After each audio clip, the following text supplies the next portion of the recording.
I'm now going to talk about some other sections of your resume you may want to consider including, a few things about formatting, that kind of thing. So here we have someone in their summary, they're a career development professional with 20 years experience, so on and so forth. What you'll notice is a lot of their experience comes from this one position that they had. And so that might be your case if you have worked at one position for a long period of time.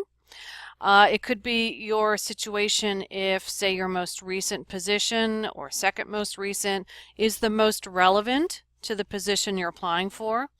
And it might also apply if you're fairly early in your career and don't have a lot of different jobs. And so, again, a lot of your mini car stories are going to come from one job in particular. And so you'll see what I've done rather than listing, what is it, 6, 7, 9 bullet points, which is hard to read. I've broken them down into 3 categories. 1, 2, 3. That makes it much easier to read. So all of these bullets here apply to this one job, but it's much easier to kind of scan through it and pick up the key words and the key points because I've created these 3 categories. Now, how did I know which 3 categories to create? I looked at the job description and I said, this job, they seem to be looking for someone who is going to be competent in these 3 areas. And then those are the ones that I have been emphasized in the resume. Another thing I want to point out is that your work experience section should be titled Work Experience. What I've read is that the applicant tracking systems are going to look for those words, work experience. So you want to be sure it is titled Work Experience. Now, you may have additional experience that's relevant. For instance, volunteer experience that would not be considered work experience. But it's relevant. And so you can have a section on there, and I've called this section Other Relevant Experience. You could call it Additional Experience, that sort of thing. And this can be volunteer work. It can be travel. It can even be hobbies you have. It could be like if you're applying for an event planning position and you planned some major family events, a family reunion, that sort of thing, you could include that in here as well.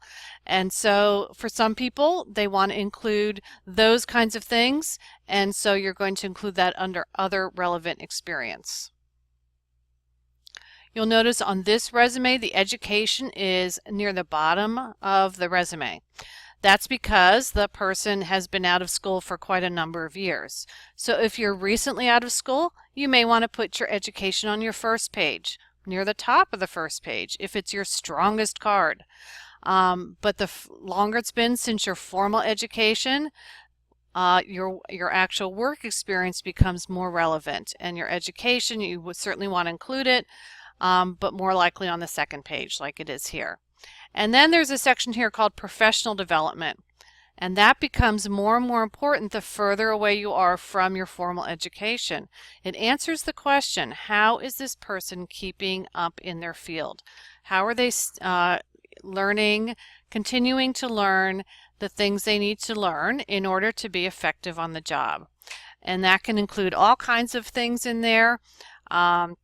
It could be training that you've done. It could be webinars that you've taken. It could be if you're in a profession that requires continuing education, anything you've done to keep up your continuing education units.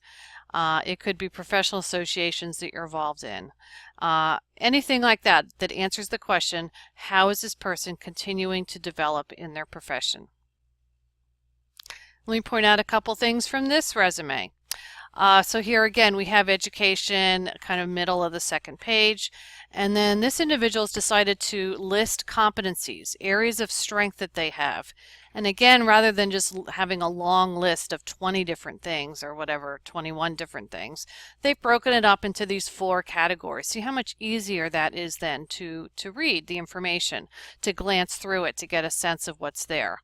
So for some professions, this sort of a thing makes sense, competencies. And you'll notice at the very bottom here, they've had this statement: professional recommendations, industry-specific advice, extended list of affiliations are available at, and they have included their LinkedIn URL. I think if you have additional information on your LinkedIn profile, this is a great way to indicate that and to lead people and encourage them to take a look at your LinkedIn profile. Here are some other possible categories. Again, we're down on the second half of the second page. If you have certain licenses and or certifications, you might want to include them, as this individual has. In this case, they wanted to list some of their technology skills, and they decided to do that just with a list here that somebody could look through pretty quickly. They also have a professional development section, and they wanted to indicate that they are certified as an IT project manager, and so they've included that. So I hope that just gives you some ideas for some of the things you can do with your resume, and feel free to contact me if you want specific assistance working on your resume. Here's my contact information. I am more than glad to work with any alum of LaSalle University on how to apply online, other strategies for landing positions in companies, in addition to what we've talked about with creating that targeted marketing document, and any other career-related questions, issues, or things that you would like assistance with. Please feel free to contact me.